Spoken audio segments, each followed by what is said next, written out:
Channel में आपका स्वागत है। इस चैनल के माध्यम से आप लोगों को विभिन्न भर्तियों के बारे में सभी जानकारियां दी जाती हैं। उसी क्रम में आज के इस वीडियो में हम लोग बात करने वाले हैं माध्यमिक शिक्षा सेवा चयन बोर्ड की भर्ती पीजीटी की। तो वीडियो को जल्दी से लाइक कर दें, शेयर कर दें। जिन छात्रों ने चैनल को अभी भी सब्सक्राइब ना किया हो जल्दी से सब्सक्राइब कर लें ताकि आप लोगों को भी इसी तरीके की ऑथेंटिक अपडेट सबसे पहले मिलती रहे। आगे बढ़ने से पहले एक और सूचना है आप लोगों के लिए कि अगर आप लोगों ने उत्तर प्रदेश अधीनस्थ सेवा चयन आयोग की परीक्षा पीईटी के लिए आवेदन किया है तो आप लोग मॉक टेस्ट दे सकते हैं, बिल्कुल फ्री है। ये देखिए यहाँ पर लिखा हुआ है फ्री है। ऑलिव बोर्ड का ये मॉक टेस्ट है, काफ़ी अच्छा मॉक टेस्ट है, मैंने इसको चेक किया है और इसमें प्रश्नों का जो उत्तर है, जो लेवल है वो काफ़ी अच्छा है। अगर आप लोगों ने इसमें 60 क्वेश्चन सही कर लिए तो आपको जो है वहाँ पर आप 80 क्वेश्चन आप सही कर लेंगे।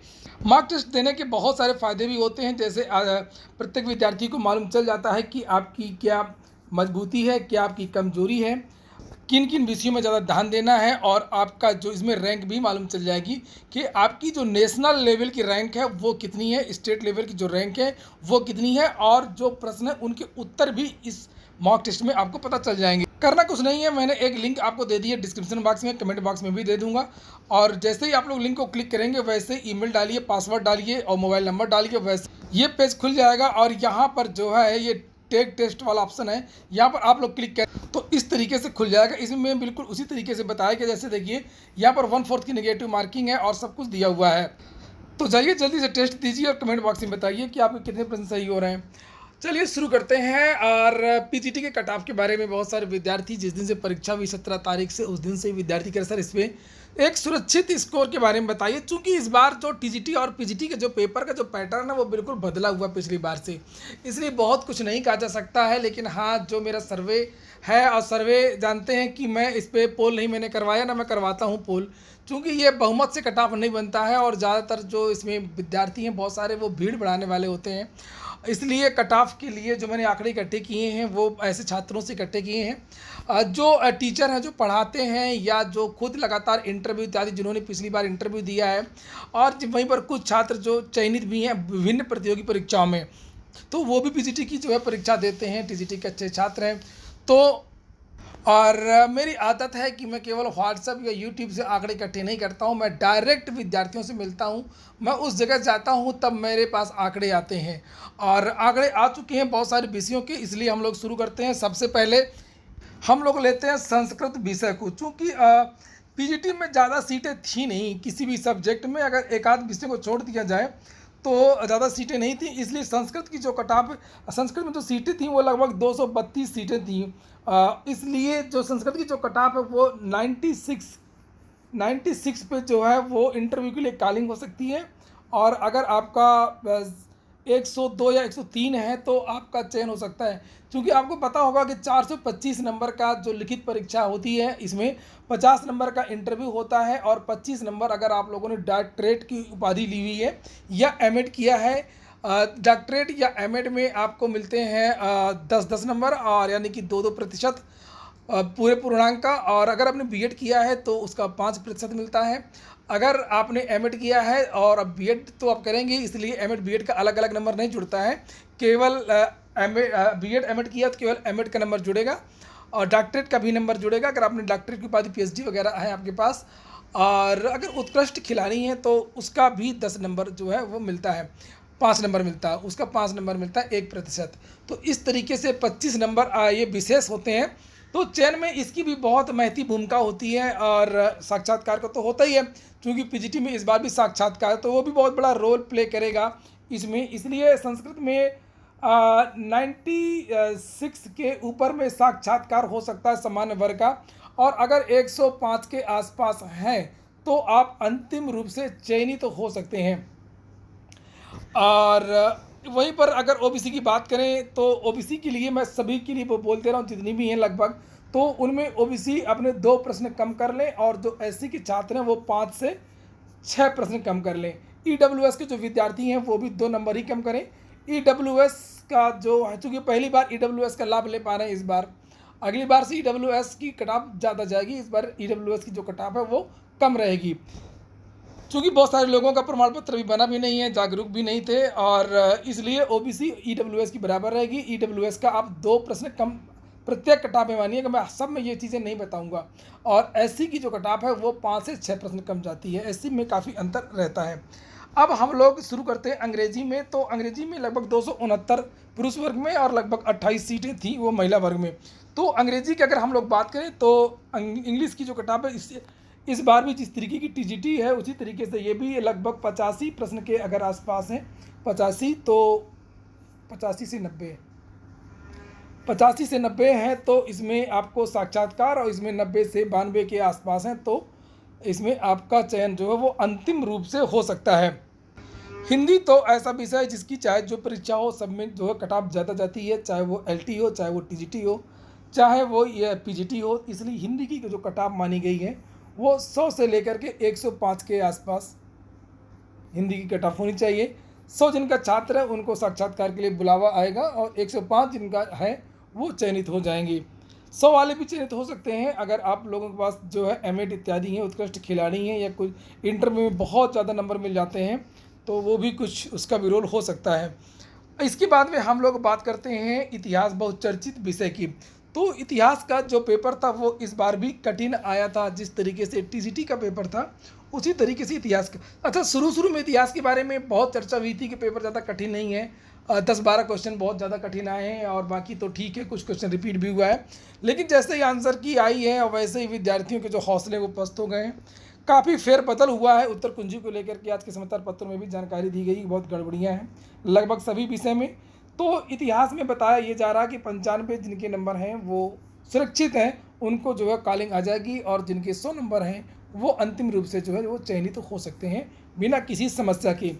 तो 95 से 100 के बीच में इतिहास की कट ऑफ। और कट ऑफ आपको लोगों को लग रहा होगा कि ये ज़्यादा सर बता रहे हैं, तो ज़्यादा ही समझनी भी चाहिए, क्योंकि जब रिजल्ट आता है तब पता चलता है, जब विद्यार्थी चौंक जाते हैं। क्योंकि और भी बहुत सारी चीज़ें होती हैं जो इस भर्ती में, सभी भर्तियों में उनका रोल होता है। अब बात करते हैं नागरिक शास्त्र की, सिविक्स की। सिविक्स में जो कट ऑफ है वो 98 नंबर पर जो है वो कॉलिंग हो सकती है। पेपर का स्तर समान था, ना बहुत कठिन था ना बहुत ज़्यादा था। नागरिक शास्त्र की जो कट ऑफ है हमेशा से ज़्यादा जा जाती है, कम नहीं रहती है। 98 से 100 है तो उसको बुलावा आ सकता है, और जो 105 के आसपास हैं, 105 के आसपास हैं वो विद्यार्थी चयनित हो जाएंगे, प्रवक्ता बन जाएंगे। 4800 ग्रेड पे की जो नौकरी है उनकी जेब में आ जाएगी। गणित की अगर हम लोग बात करें, मैथ की कट ऑफ इस बार का जो मैथ का पेपर था उसमें बहुत जो क्वेश्चन थे वो काफ़ी बड़े बड़े थे। और हालांकि टीजीटी में ज़्यादा समस्या तो उन विद्यार्थियों को नहीं हुई थी, लेकिन जो पीजीटी की थी उसमें समस्या हुई है। एक बात और बता दूं कि ये गणित में जो सीटें बहुत कम थी, लगभग 98 सीटें हैं, इसलिए इसमें मारा मारी हो रही है। इसलिए जो इसकी कट ऑफ है वो ज़्यादा जाने वाली है, क्योंकि जो कट ऑफ होती है ना वो 2-3 चीज़ों पर डिपेंड करती है। पदों की संख्या पर भी डिपेंड करती है, पेपर के पैटर्न पर भी डिपेंड करती है, और कितने विद्यार्थी भाग ले रहे हैं परीक्षा में, ये बात पर, इस बात पर भी निर्भर होता है। तो चूंकि अब गणित ऐसा विषय है कि अब अभी आपको मैंने बताया था कि जैसे हिंदी में पदों की संख्या ठीक ठाक थी, लगभग 263 हिंदी में पद थे, और संस्कृत में 232 पद थे, और अंग्रेजी का मैंने बताया था 269 पद थे। ये पुरुष वर्ग का मैं बता रहा हूँ केवल। और इसी तरीके से अगर इतिहास विषय की बात करें तो इतिहास में भी काफ़ी पद थे, बहुत ज़्यादा तो नहीं थे लेकिन ठीक ठाक पद थे। और इसलिए जो गणित है, गणित में 98 पद हैं, और महिला के तो एक ही पद है, बालिका वर्ग में तो एक ही पद है गणित में। इसलिए इसमें थोड़ा सा मारा मारी है गणित में, और इसकी वजह से इसकी कट ऑफ और कम जाती। लेकिन इस बार जो इसकी कट ऑफ है वो 86 से लेकर के 92 के आसपास है। अगर 86 में है तो कॉलिंग हो सकती है, और 92 है तब तो आप बिल्कुल सुरक्षित हैं, और ये जो नौकरी है वो आपकी है। इसके बाद एक बात और बता दूं कि आप लोग वीडियो को लाइक अवश्य कर दिया करें। आप लोग वीडियो देखते तो अगर लाइक नहीं करते हैं, और जो छात्र शेयर कर सकते हो तो वीडियो को शेयर भी कर दिया करो भाई।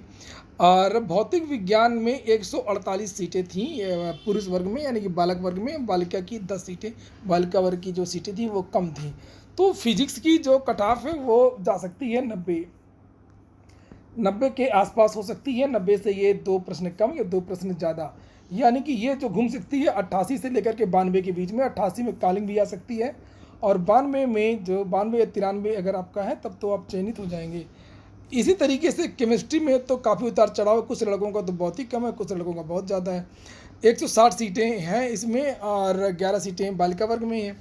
तो रसायन विज्ञान की जो है इसमें 82 के आसपास हैं अगर आपके, तो 82 में कॉलिंग तो हो जाएगी आपकी। और अगर आपका जो है 86 के आसपास है, 86 या 87 हैं अगर आपके, तो आपका जो है वो अंतिम रूप से चयनित हो जाएंगे। अगर रेमेड वेमेड किया तब तो फिर कोई रोक ही नहीं सकता है। इसी तरीके से जीव विज्ञान की अगर बात करें तो जीव विज्ञान की जो कट ऑफ है यार वो ज़्यादा जाती है। जीव विज्ञान की जो कट ऑफ है, तो जीव विज्ञान के जो विद्यार्थी थे वो भी आश्चर्यचकित थे कि जो पेपर था उसका जो पैटर्न था वो पूरी तरीके से बदला हुआ था। और जो पुराने विद्यार्थी थे उनको भी समस्या हुई क्योंकि वो परंपरागत पढ़ रहे थे, और जो नए विद्यार्थी हैं वो भी पढ़ते हैं पुराने पेपरों को ही सबसे पहले, इसलिए सभी की समस्या हुई। और इसकी जो कट ऑफ है मुझे लगता है कि जिन विद्यार्थियों का 83 प्रश्न सही है उनको साक्षात्कार के लिए बुलाया जाएगा, और जिनका 87 क्वेश्चन सही है उन विद्यार्थियों का जो चयन है वो अंतिम रूप से हो जाएगा। हालांकि एक आध नंबर किसी का कम भी है तो वो भी तैयारी कर सकता है, कि ऐसा ना हो कि साक्षात्कार के लिए बुलावा आ जाए विद्यार्थी बैठा रहे। तो जो बाउंड्री लाइन पे हैं वो भी पढ़ते रहें। तो 83 से लेकर के 87 के बीच में जीव विज्ञान की जो बायोलॉजी की जो कट ऑफ है वो जा सकती है। कॉमर्स की अगर हम लोग बात करें वाणिज्य की, तो वाणिज्य की जो कट ऑफ है वो हो सकती है लगभग 85 प्रश्न के आसपास। जिनका 85 प्रश्न है तो उनका बुलावा आ सकता है, और वो लोग भी जो है अपनी तैयारी करते रहें साक्षात्कार के लिए। अगर भूगोल की बात करें तो भूगोल की जो सीटें थी, जो पद थे, वो लगभग 250 पद थे भूगोल के, और इसकी जो कट ऑफ है वो जा सकती है 100 में विद्यार्थियों का बुलावा आ सकता है, और 105 जिनका सही है वो अंतिम रूप से चयनित हो जाएंगे।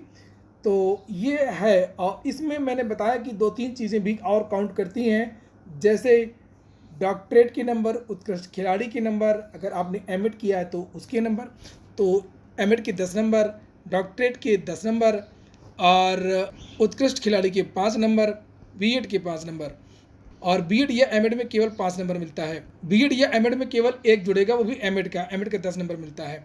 तो ठीक है दोस्तों, ये हो गया आज का वीडियो, और कुछ और विषयों के जो कट ऑफ रह गए हैं उनके लिए मैं अलग से वीडियो बना दूंगा। ज़्यादा मेरी कोशिश रहेगी कि मैं कल ही इस पर वीडियो बना दूँ। ये हो गया आज का वीडियो। आप लोग भी कमेंट बॉक्स में बताएं कि आप लोगों ने कितने प्रश्न सही किए हैं। पूरा वीडियो सुनने के लिए बहुत बहुत धन्यवाद।